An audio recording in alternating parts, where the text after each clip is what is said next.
피곤하실 시간이시죠?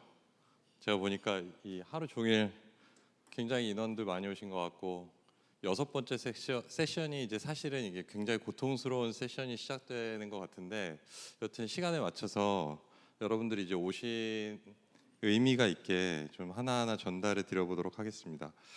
그 뭐 주제를 왜 이렇게 정했냐라고 보면 사실 지금 기업들이 비즈니스 모델 또는 아니면 환경에 대한 적응, 경쟁 전략의 전환을 이제 생각하지 않는 기업들이 너무 많은데 그럼 그럴 때 우리 HR은 뭘 할 거냐라는 얘기들을 좀 이제 고민을 하다가 제가 이제 얼마 전에 그 HR 인사이트에서 이 똑같은 제목으로 인터뷰를 좀 했었었는데 이 내용을 좀 더 얘기하면 좋겠다라고 해서 이제 그대로 가져왔고요.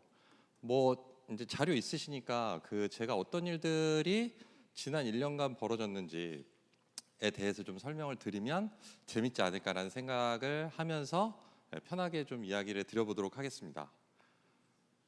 굉장히 너무 안 좋은 일이 있으시거나 이러신 거 아니시죠? 엄청 피곤한 표정과 이 무거운 얼굴로 저를 이렇게 다 쳐다보고 계셔가지고 왼쪽에 있는 내용들은 그냥 다들 오늘 여러 번 들으셨을 것 같아요. 뭐 AI가 다 등장하고 비즈니스 모델은 바뀌어야 되고 사람은 어떻게 뽑아야 되는지, 신입사원은 과연 뽑아야 되는 게 맞는지 아닌지, 그러면 요즘 그 신세대들은 어디 가서 그 경력을 쌓고, 게다가 이제 이 지구 반대편에서는 계속해서 이제 뭐 총알이 날아다니고 이러는 것들이 대부분 그 대한민국에 있는 한 기업도 직간접적으로 임팩트를 받을 수밖에 없는 것 같아요. 여러분들이 서브원이라는 회사를 이제 잘 모르시겠지만 저 역시 그랬습니다. 제가 이제 이직을 할 때 제 와이프가 이 얘기하는 거 되게 싫어하긴 하는데 너는 왜 보안 기업으로 가려고 해? 그래가지고 제가 그건 S1이지 이렇게 얘기한 적이 있는데 서브원이라는 회사가 이렇게 약간 SCM하고 그러니까 그냥 아주 쉽게 얘기하면 저는 유통 반, 물류 반이라고 설명을 하는데요. 그러니까 당연히 이 전 세계 물류 대란이 일어난 이 시점에 당연히 임팩이 있죠. 그래서 이럴 때 그 기업이 그냥 가만히 있어도 잘 살아날 수 있나? 아니면 기업이 가만히 있어도 계속해서 성장할 수 있나? 우리나라에 지금 딱 두 개 기업만 굉장히 행복하고 논하는 것 같아요. 그리고 나머지 기업들은 전부 다 그 상대적인 박탈감. 그리고 이제 제 바로 밑에 바로 딱 그 회사 반도체 DS 부문에 있던 친구가 이제 제 밑에 와 있는데 미쳐버리려고 하더라고요. 그래서 열심히 일하자 이렇게 얘기하고 있는데 그럴 때 HR 무슨 얘기할 거냐? 그럴 때 HR이 어떻게 자리매김해야지 이 조직이 더 나아지고 성장하고 성과를 만들 거냐에 대한 이야기를 좀 담아보고자 했습니다. 시간이 많지 않으니까 제가 빠르게 하겠습니다. 그래서 여러분들이 오늘 뭐 여러 얘기들에 또 AI도 있고 HR 얘기가 계속 있으니까 그런 부분들에 대해서 고민을 좀 해보시면 좋겠어요. 그러니까 지금 똑같이 어떤 사람이 인사 기획을 하고 어떤 사람이 평가 담당을 하고 보상 담당을 하고 있는데 지금 바뀌고 있는 건 뭐지? 별로 없나? 그냥 나는 언제나 똑같이 1, 2, 3월에는 목표 수립을 하고 6, 7, 8월에는 중간 점검을 하고 그냥 한 10월부터는 성수기니까 그냥 평가 클로징하고 인센티브 주면은 똑같은 건가? 그 인센티브는 그냥 어느 때처럼 똑같이 줄 수 있는 인센티브인가? 이런 고민들이 이제 필요한 시기가 아니냐라는 얘기들을 해보는 거고요. 이게 이제 서버원을 그냥 아주 간략하게 스냅샷으로 보면 이렇게 돼 있습니다. 이게 이제 과거에는 LG 그 계열사였어요. 지주사 산하에 이 MRO를 비롯한 되게 여러 회사가 같이 있다가 이제는 그때 당시 2019년에 일감 몰아주기 때문에 대기업 계열사들이 다 분리해야 돼서 지금 이제 사모펀드 산하로 들어와 있습니다. 그래서 지금 이제 대주주는 사모펀드인데 그쪽에서 넘어와서 어떤 일을 하냐라고 하면 굉장히 많은 B2B 기업의 그 밸류 체인 위에서 서플라이 체인을 매니지해야 되는 때 딱 그 필요한 물건을 굉장히 커스터마이즈되게 또는 굉장히 티피컬한 프로덕트를 갖다가 공급하는 회사였어요. 그래서 그걸 엄청 쉽게 얘기하면 구매 대행. 사실 여러분들 구매 대행이라는 단어는 이제 직구할 때 많이 쓰시잖아요. 그래서 왜 구매 대행이라 부르냐라고 하면 어떤 제품들은 너무 고객사 스페시픽 해가지고 이 제품을 딱 거기 가서 요 스펙으로만 사다 줘. 이게 이제 굉장히 산업자재 쪽으로 깊이 들어간 것도 있고, MRO라고 하면 여러분들이 이제 가장 먼저 생각을 하시는 건 볼펜들이죠. 볼펜이 이제 수만 종이 있을 건데 우리가 진짜 수만 종을 다 깔아놓고 팔 거냐, 아니면 진짜 똘똘한 30개를 팔 거냐, 이런 고민이 드는 거죠. 수만 종을 다 우리 풀필먼트 센터에 재고를 축적할 거냐, 아니면 그냥 직배송 시킬 거냐. 이게 그래서 제가 아까 유통반 물류반인 회사라고 얘기를 했는데, 근데 이제 지금 그것만 해가지고는 이제 진짜 성장은 어렵겠다. 그래서 저희가 이제 탑라인부터, 여러분들 이런 거 많이 보시는지 모르겠지만 이제 레비뉴라고 하는 매출부터 시작해서 GP, 공원이익, 배부 전 에비타 이렇게 배부 후 에비타로 떨어지는 이 매트릭스 상에서 우리가 진짜 살아남을 때가 어디가 있지? 그러니까 저도 예전에 이제 제가 이 전에 다녔던 직장들에서 이걸 열심히 봤냐? 그렇진 않았던 것 같아요. 여튼 저도 이제 경영진이 되고 또 사모펀드라는 특수한 관계에서 일을 하다 보면서 이제 자본의 논리 또는 자본의 언어들이 많이 탑재되면서 비즈니스 전략에 훨씬 더 가까워진 거죠. 그래서 이대로는 안 되겠다. 그럼 어떻게 갈 거냐? 그래. 할 거면 차라리 그 플랫폼화 해야 되겠다. 그래야 수익률이 높아지니까. 플랫폼화라는 게 뭐냐? 그냥 이제 B2B의 쿠팡 또는 B2B의 아마존 정도 되면 좋겠다. 이건 쉽죠. 그다음에 이제 그 플랫폼이 있어서 거기서 다 사면 되니까요. 물론 그렇게 못 사는 것도 많습니다. 또 하나는 우리가 가지고 있는 서비스가 얼마나 차별화돼 있냐라고 하는 것들. 그래서 저희는 이제 B2B를 다루니까 이 버티컬이라고 하는 인더스트리의 특성을 얼마나 우리가 전문성을 많이 갖느냐가 이제 핵심인데, 그런 부분들 좀 강화하면 좋겠다. 어떤 인더스트리로 지금 뜨는 반도체, 조선, 방산, 전력 인프라, 데이터 센터 등등등등, 거기에 헬스케어. 그리고 이제 솔루션이라고 하는 건 우리가 대하는 수만 개의 고객들이 저마다의 고민을 가지고 있을 텐데, 그게 유통이건 물류건 아니면 또 다른 것이건, 그런 솔루션 비즈니스로 가면 우리가 가지고 있는 바텀라인, 에비타 마진이 엄청나게 높아질 거야 라는 생각을 하게 된 거죠. 저 아저씨 HR 세미나 와가지고 왜 이렇게 회사 소개를 하지, 회사 자랑을 하지 라고 할 텐데, 그런데 이제 거기로 가는 길에 일하는 사람들이 그러면 금방 바뀌어 줄 거냐. 오늘 계속해서 얘기 나오고 있는 AI가 그냥 몇 번 질문을 해주면 우리가 그런 기업으로 쉽게 전환을 할 거냐. 전혀 여러분들이 그 현장에서 현업을 하고 계시는 HR이라고 하면 이건 하루아침에 이루어지지 않고, 그런 관점에서 전통적인 HR 이노베이션 필요합니다.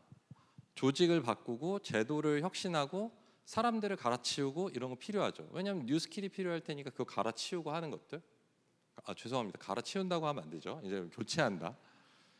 그리고 또 하나는 우리 회사가 만드는 임팩트의 종류와 크기가 바뀌었는데 그 임팩트를 어떻게 만들지에 대한 과정. 이거 이제 약간 컨설팅 용어로 얘기하면 프로세스 이노베이션이라고도 하지만, 우리가 진짜 이렇게 만드는 임팩트가 제대로 만드는 임팩트야?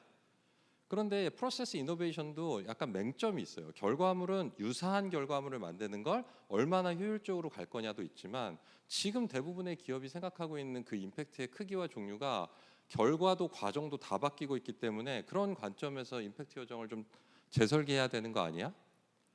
그리고 진짜 AI 이렇게 밋밋하게 사용할 거냐?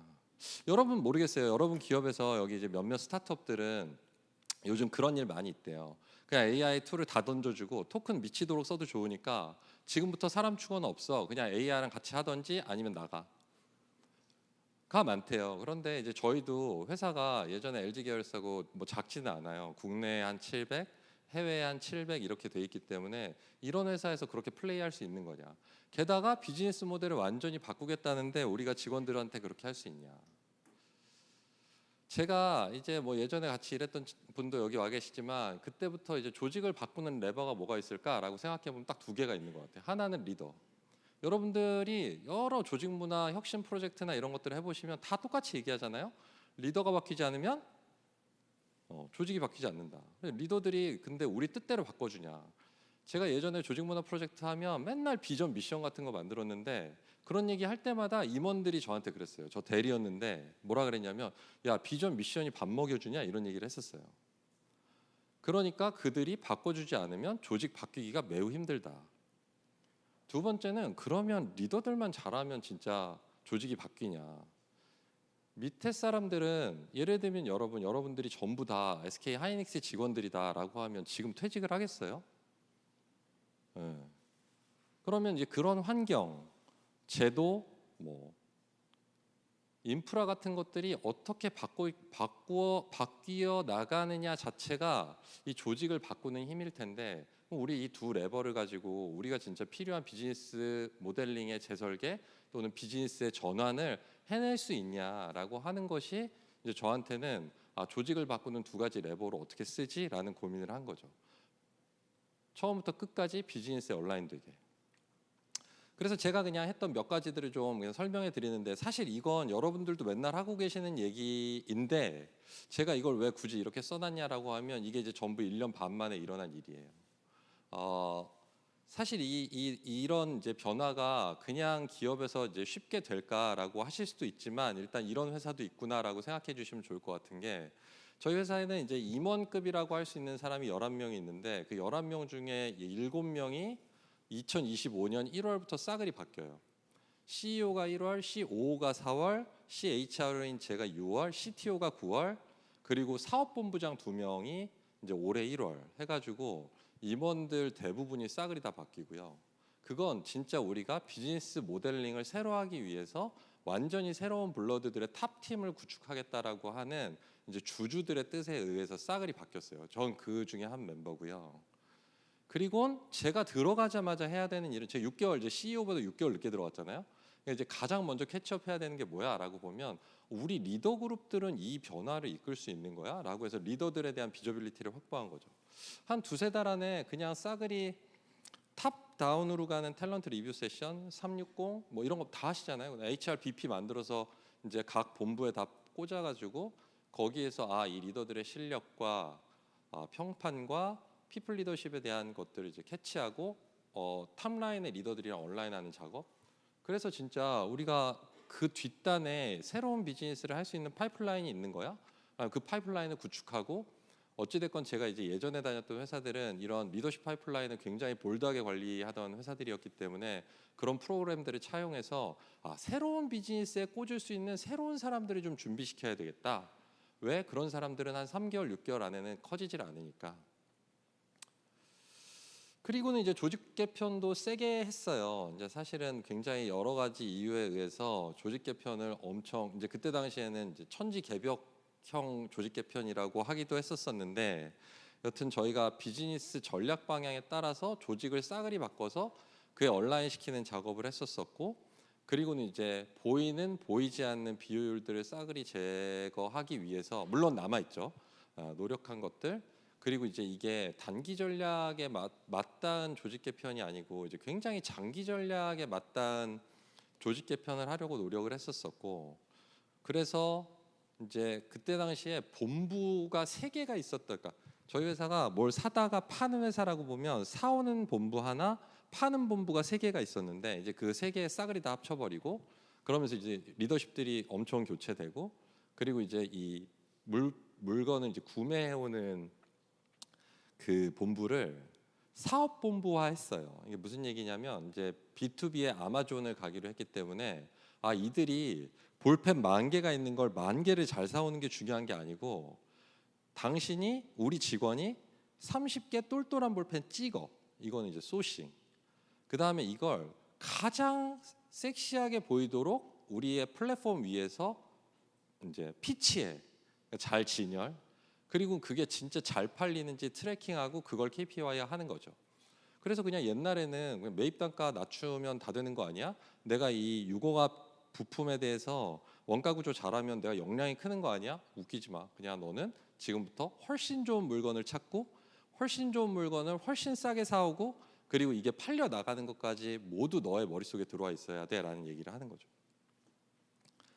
그리고 이제 저희가 CTO를 굉장히 훌륭한 회사에서 모시고 오면서 회사에 있는 인프라 시스템들을 싸그리 바꿔 나가기 시작했습니다. 물론 뭐 이런 프로그램들도 이제 굉장히 많이 바꿨습니다. 그래서 뒷단에 또 얘기가 나오니까 이것들은 여러분들이 이제 맨날 늘 보시던 아젠다니까 이런 것들도 바뀌었구나. 그런데 그냥 평가만 얘기하자면 우리가 평가를 단순화하면 아까 말씀드렸잖아요. 목표를 수립한다, 중간중간 잘 체크한다, 나중에 잘 평가한다. 이제 이렇게 보면 아무것도 바꿀 게 없지만 그 사이사이를 들여다보면 우리 회사에 어떻게 적용해야 되지? 진짜 우리 리더십들이 그렇게 평가를 해줄 건가? 등등등등을 고민하면서 이 네 개의 필러들을 이제 바꾸고 지금까지 오고 있죠. 사실 이 명제에 대해서 이제 굉장히 많이 고민했어요. 여러분들이 이제 이런 것들을 할 때 예를 들면 조직 문화 프로젝트를 했다. 아니면 무슨 뭐 조직 혁신 프로젝트를 한다라고 하면 늘 마지막에 임원들이 이제 이상하고 블러한 얘기를 하시는 게 뭐냐면 야 일하는 방식이 바뀌어야지 성과가 바뀌지 뭐 약간 이런 얘기를 하시는데 그럼 도대체 당신들이 하는 일하는 방식이 뭐야? 여러분들은 일하는 방식은 뭐라고 생각하세요? 다들 이 질문을 받으시면 누구나 한 말씀씩 하실 수 있으실 거라고 생각하는데 저는 이제 기업이 자원봉사하러 모인 조직이 아니니까 저는 조직 문화가 예를 들면 일하는 방식이라면 그 일하는 방식은 성과를 창출하는 방식이라고 생각하거든요. 그래야 되잖아요. 성과를 만들지 않는데 그게 무슨 일을 하는 거고 그 방식이 바뀌지 않는데 성과가 바뀔 리 만무하겠죠. 그래서 이제 우리가 어떤 성과를 만들 건데 앞에서 설명드렸던 굉장히 다른 성과를 만들 거야.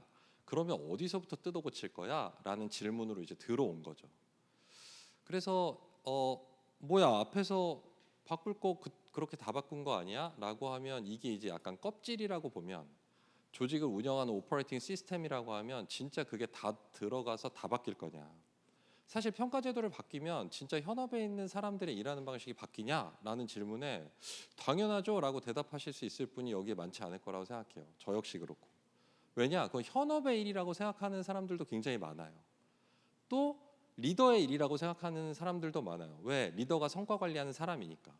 그런데 데이투데이 웍을 들여다보고 이야기를 하면 이 일하는 방식이 어떻게 바뀌어야지 진짜 우리가 생각하는 성과를 만들 거냐는 훨씬 더 깊은 단의 얘기가 좀 되기는 해야 해요. 그리고 마지막으로 누가 할 수 있냐? 이건 그냥 탑팀을 이제 뭐 속된 말로 조지면 일하는 방식이 바뀌는 거냐? 아니면 앞에서 얘기했듯이 환경이나 제도나 인프라를 바뀌면 바뀌는 거냐? 그 누구도 담보할 수가 없죠. 그래서 저희가 이제 인사에서 굉장히 여러 리더들이랑 협업을 했어요. 뭘 볼까? 하다가 이제 회사라는 게 뭐지? 라고 보면 우리가 이제 어찌됐건 회사에서 월급을 받으면서 어떤 걸 받냐라고 보면 돈과 시간을 부여받는 것 같아요. 각 직급의 크기와 역할에 따라서. 그래서 이게 지금 잘 쓰여지고 있나?에 대한 걸 하나하나 들여다본 거예요. 그래서 그러면 돈과 시간을 그냥 아주 명시적으로 얘기를 해보면 잠시만요.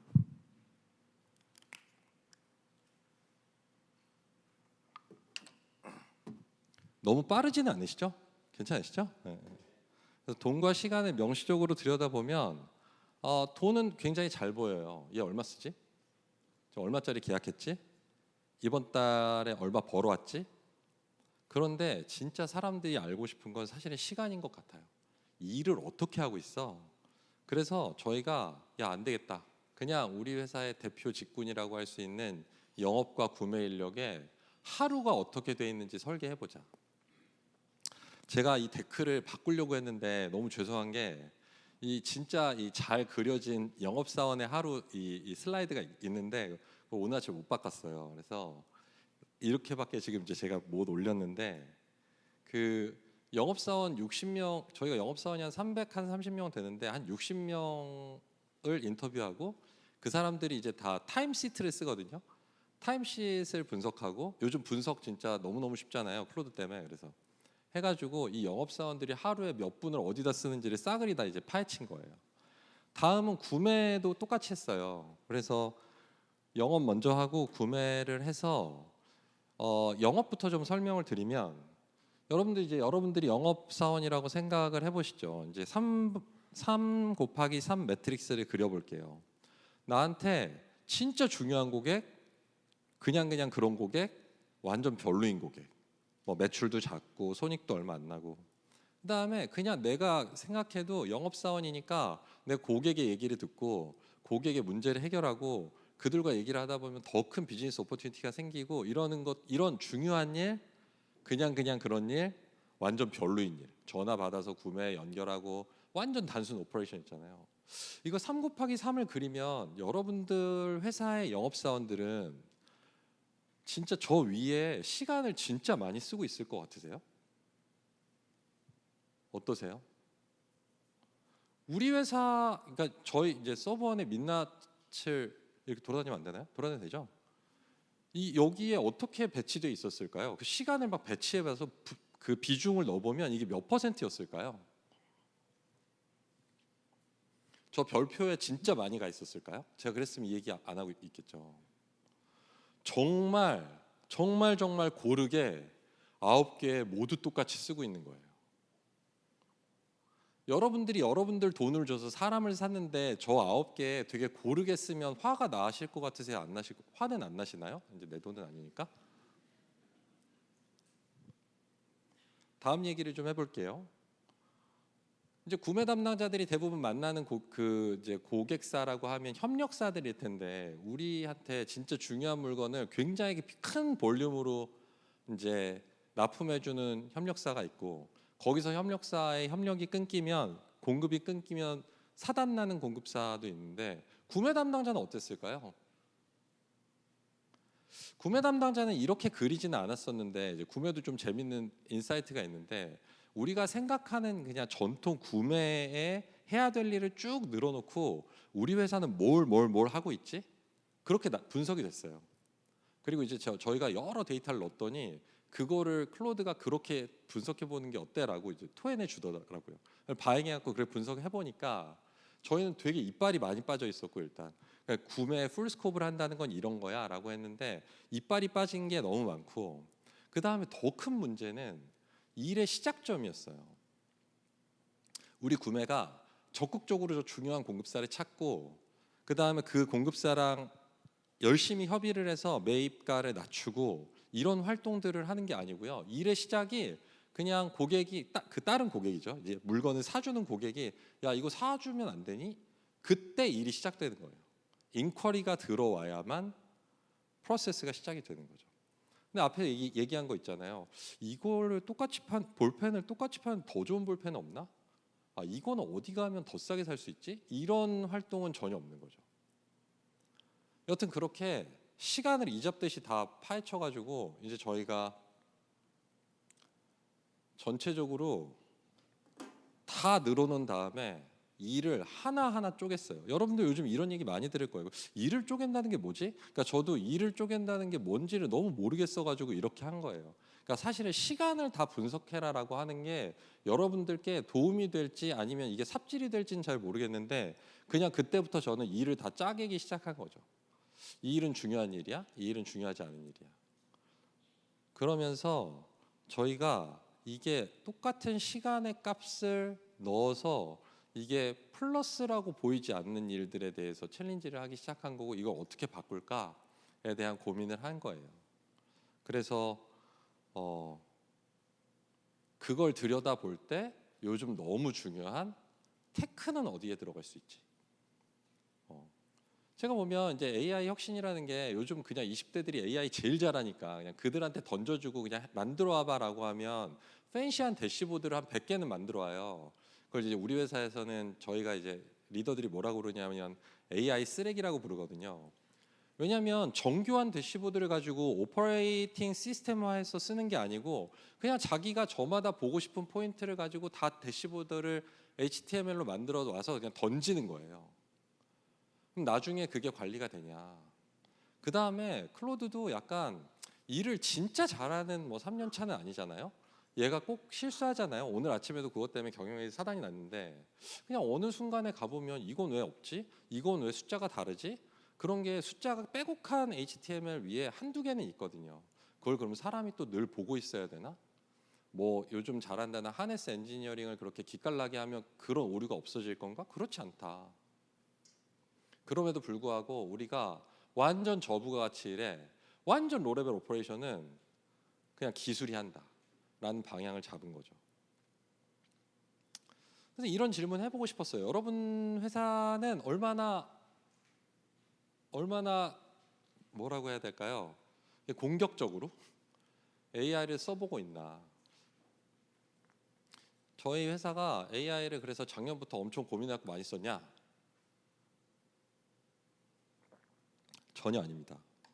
그런데 어떻게 가고 있는지에 대해서는 좀 얘기를 드릴 필요가 있을 것 같아요. 저희도 처음에 이제 이런 제미나이 엔터프라이즈를 쓰기 전에는 저희 그 이전 CTO께서 이제 우리용 LLM 만들자 뭐 이래가지고 이제 만들었다가 당연히 바로 폐기했죠. 제미나이 엔터프라이즈 또 그때 당시에 되게 안 친절할 때라 쓰다가 별로 안 쓰고 있다가 한 2달 된 것 같아요. 이제 모 회사에 그 CSO가 오셔서 자기는 자기 전략팀에 5명 있었는데 다 그냥 내보내고 딴 데 보내고 인턴 하나랑 클로드랑 둘이서 그때 하던 일보다 더 많이 해 하면서 몇 개 보여줬어요. 그리고는 그냥 탑팀 멤버 7명이 눈이 뒤집혀져서 이틀 있다가 클로드를 다 깔고 우리 회사의 모든 DB를 클로드에 다 붙이고 이제 그때부터 탑팀이 들고 뛰었어요.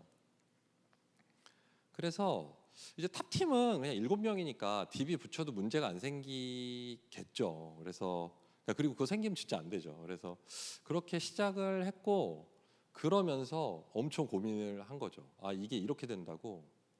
여러분들 컨설팅을 예전에 맥킨지 컨설팅 막 10억, BCG 15억 쓰려면 여러분들 회사에서는 10억, 15억이 굉장히 편하시죠? 다 금방금방 이렇게 컨설팅 하라고 해주시잖아요. 우리 회사 안 그렇거든요. 미치거든요. 그런데 뭐 제가 전에 다닌 회사도 되게 크지만 10억짜리 컨설팅 하려면 컨설팅을 왜 썼나라고 보면 진짜 똑똑한 애들이 굉장히 여러 산업 경험이 있고 컨설팅 많이 해본 사람이 와서 그럴듯해 보이는 가설과 분석을 한 3개 정도 해볼 수 있는 기회를 갖는 거라고 이해했어요. 왜냐? 분석에 시간이 너무 많이 걸리니까. 그런데 지금은 분석의 시간이 너무 적게 걸리고 돈은 점점 더 싸지고 무조건 맥킨지 컨설턴트보다는 한 100배, 1000배는 싸죠. 이제 그런 세상을 저희도 경험을 한 거죠. 그러면서 이제 들여다보게 된 거예요. 이건 HR 데이터를 얘기하는 건 아니에요. 그냥 회사 내에 데이터가 있나? 쓸만한 데이터가 있나? 근데 이제 그때 당시에 저희 벤치마킹을 했던 그 CSO도 담백하게 얘기하더라고요. 그 전 회사가 엉망이어서 이제부터 쌓으려고요. 그 다음에 이런 것들을 가지고 협업을 할 수 있는 준비는 돼 있나? 뭐 요즘 사스포칼립스라고 하는데 진짜 이런 세상이 올 건가? 도구 이렇게 좋은 도구가 많은데 진짜 AI 하나면 다 되나? 라는 고민들을 막 하는 거죠. 그래서 일단 제가 이제 제도랑 뭐 AI랑 막 믹스업돼 있기는 한데 일단 작년 말에는 평가를 할 때 뭐 S, A, B, C, D라고 하면요 그 강제 배분하던 게 있는데 그냥 그걸 다 없애버렸어요. 그 S는 우리 회사에서 입이 딱 벌어질 정도로 앞에 나와서 1시간 설명할 수 있으면 S야. 라고 S의 퍼센티지가 뭐 궁극적으로는 2%, A 조금 많이 줬고 뭐 B 많이. 근데 이제 이 과정에서 리더들 다 잡아 끌어와가지고 이제 캘리브레이션 진짜 미치도록 했어요. 왜? 우리의 비저빌리티가 필요하니까. 그 시간을 진짜 유용하게 쓸 수 있었는지에 대해서 미치도록 얘기한 거예요. 그래서 이제 회사가 대표이사하고 CHRO하고 이제 리더들이 완전히 눈이 뒤집어져가지고 그걸 묻기 시작하니까 이 정도 해가지고는 이제 S 쉽지 않겠구나라는 이제 스탠다드를 굉장히 높이는 작업과 이런 데이터들이 쌓이게 했어요. 캘리브레이션은 일단 기본적으로 모든 데이터가 다 쌓이도록 했고 거기에 이제 에세이를 막 쓰게 했거든요. 당신이 이끈 변화는 뭐야? 과감하게 도전했던 건 뭐야? 그리고 끝나자마자 저희는 이제 총 재원 방식이어가지고 이 고성과자가 진짜 압도적인 보상을 받게 해놨어요. 그래서 그 예전에는 이제 약간 이걸 뭐 평준화 해가지고 이제 주던 그 등급별 인센티브율을 한 3~4배씩 더 이제 그 벌려가지고 진짜 이 2%밖에 안 됐지만 이제 S를 받은 친구들이 진짜 행복하게 집에 돌아가게 하고 올해 연봉 조정도 그렇게 했죠. 그래서 이 정도 임팩트를 만들면 내가 회사에서 행복해지는구나. 그리고 앞에서 말씀드렸듯이 좀 저같이 일들에 대해서 AI를 미치도록 쓰는 환경을 아주 급진적으로 만들어야 되겠다라고 한 것이 이제 최근 2달에 일어나고 있는 일이고, 제가 이제 다음 달에 이런 공간에서 이제 해커톤이라고 해가지고 하이런이 AI를 넣느라고 하이런 오타 아니에요, 여러분. 그래서 하이런이라는 이제 그 해커톤을 지금 진행하고 있고, 해커톤 공식 페이지도 그냥 클로드로 만들었어요. 그래서 저희가 한 120명, 130명 하려고 했는데 아까 나올 때 보니까 한 170, 80명 지원했더라고요. 그래서 이제 7월에는 저런 일을 하고 9월에는 그냥 회사 비즈니스 오퍼레이션을 이틀 동안 멈추기로 했어요. 여러분 피트스탑 아세요? 피트스탑 못 들어보셨어요? F1 자동차 레이싱을 보면 차가 이렇게 딱 들어와서 한 2, 3초 만에 바퀴발 갈고 나가잖아요. 이걸 피트스탑이라고 해요. 그걸 피트라고 하거든요. 그래서 이제 저희가 피트스탑, 회사 오퍼레이션을 이틀 동안 셧다운하고 전 직원이 AI를 들고 그냥 자기 업무 프로세스를 혁신하는 날이에요. 그래서 이틀 지금 쉬려고 9월에 날짜 정했고 오퍼레이션을 멈춰요. 그래서 이제 밑에 여러 가지 질문들은 돈 많이 들어요, 어떻게 해요, 뭐 이런 거는 그냥 감내하자. 그래서 우리가 작은 시간을, 쓸데없는 시간을 아낀다. 그리고 비즈니스 목표에 정렬한다. 그래서 여튼 그런 과정에서 이제 우리가 이런 질문들을 던지면서 고민들을 많이 하고 있고, 그 어떤 인텔리전스를 확보할 거냐라고 하는 부분에 대해서 이제 많은 리더들과 구성원들이 고민을 하고 있는 중이죠. 뿐만 아니라 여러분들 이제 HR 밸류 체인을 단순하면 이 4개로 볼 수 있잖아요. 리크루팅 더 탤런트, 디벨로핑 더 탤런트, 매니징 더 탤런트, 인게이징 더 탤런트. 이 안에서 원하는 혁신들이 어떻게 일어날 수 있게 정렬을 시킬까라고 하는 부분들도 함께 보조를 맞춰야죠.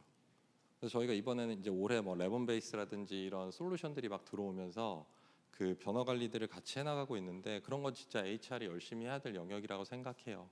그래서 이런 기술 시대에 어떻게 누구를 뽑고, 그래서 저희는 요즘은 채용 요청서를 쓸 때 이걸 왜 인간이 해야 해? 질문에 답을 해야 해요. 진짜예요. 저희 이제 채용 리뷰를 다 다시 하고 있는데 채용을 전체 프리즈를 하고 다 다시 레셔넬을 받았는데 이건 왜 인간이 해야 하죠? 라고 이제 묻고 있어요. 그래서 여러분 이 내용도 잘 keep in mind 해보시면 좋을 것 같아요.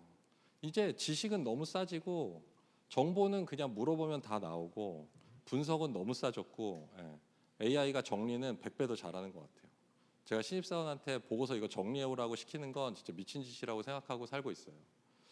그래서 HR이 진짜 희소해지고 비싸지는 영역에서 신뢰를 얻고 이 변화를 진짜 이끌어가는 그런 생태계, 이 변화하지 않으면 안 되겠다, 내 생존이 바뀌는구나. 그래서 제가 저 생태계 설계자 앞에 빠진 묵음은 생존 생태계예요.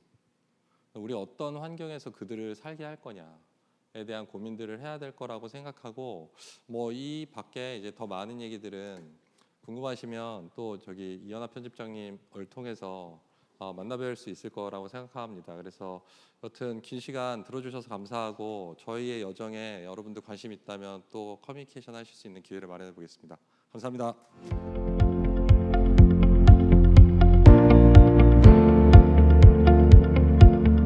사실 그 HR이 진짜 잘 설명을 할 수 있어야 되는 부분 중에 하나는, 이렇게 변화하면 나한테 좋은 거야? 를 설명해야 된다고 생각해요. 특히 이제 주니어 레벨 뭐 아니면 시니어 레벨들도 마찬가지지만 이거 내가 왜 해야 해? 라는 얘기를 안 할 수 없잖아요. 그런데 제가 보기에 시기가 되게 좋긴 한 것 같아요. 사실 시간을 잘 쓰자, 똑같은 시간에, 그러니까 똑같은 리소스에 더 큰 임팩을 만들자. 그런데 그걸 그냥 혼자 만들지 말고 널 매일매일 24시간씩 도와주고 있는 AI랑 같이 만들자라고 얘기하는 게 지금 시대에 굉장히 맞는 얘기인 것 같아요, 저는. 왜냐하면 제가 오늘 1시부터 3시까지 저희 회사에서는 AI 트레이닝이 있었거든요. 외부에 이런 유즈 케이스들을 진짜 많이 이제 하는 인플루언서 같은 분을 모시고 트레이닝을 받는데 그냥 들어가기 10분 전부터 접속자가 250이더라고요. 현장에 한 100명 왔거든요. 그러니까 오늘 오퍼레이션 하는 서브원 국내 직원의 반은 그걸 들은 거예요. 그러니까 여러분들도 AI 트레이닝을 한다고 하면 뭔가 내가 업스킬 될 것 같고 리스킬 될 것 같고 이런 부분이 있잖아요. 그래서 그런 부분들을 설득해 나가는 게 이제 굉장히 HR의 중요한 역할인 것 같고 늘 생각해야죠. 이 변화가 당신한테 무엇이 도움이 되나요? 라는 것들을 얘기를 잘해주는 게 인사에게 좀 필요한 게 아닌가라는 생각이 듭니다.